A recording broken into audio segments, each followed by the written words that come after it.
Kajati Maluku tegaskan tidak ada kriminalisasi perkara.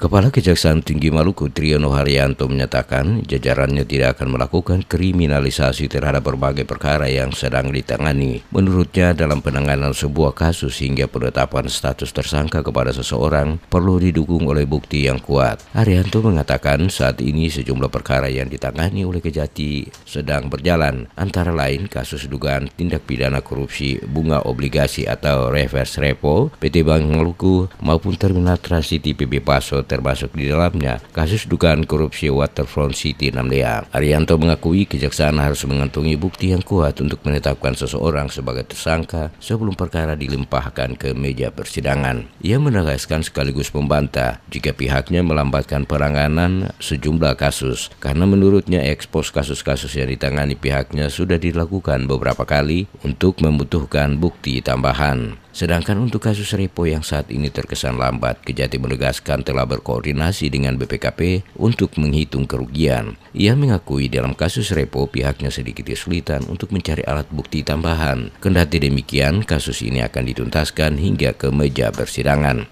Selama saya Kejati di sini, saya tidak ingin ada kriminalisasi. Ingat itu garis bawahnya.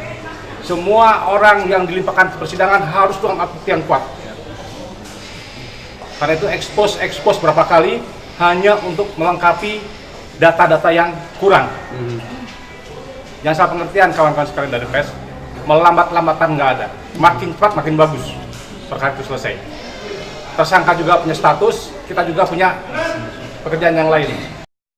Sebagai informasi, hingga saat ini belum ada nama calon tersangka kasus dugaan tindak pidana korupsi repo. Walaupun pemeriksaan terhadap pejabat internal PT Bank Maluku telah dilakukan terhitung sejak Februari 2018 lalu. Sejumlah pejabat internal BUMD ini yang sudah diperiksa sebagai saksi diantaranya Kepala Satuan Audit Internal, Direktur Kepatuhan, Kepala Divisi Penyelesaian dan Pengawasan, serta mantan Ketua Satuan Kerja Manajemen Risiko. Kini publik Maluku menanti siapa yang akan dijebloskan Jaksa Tipikor Kejati Maluku ke meja persidangan kasus ini.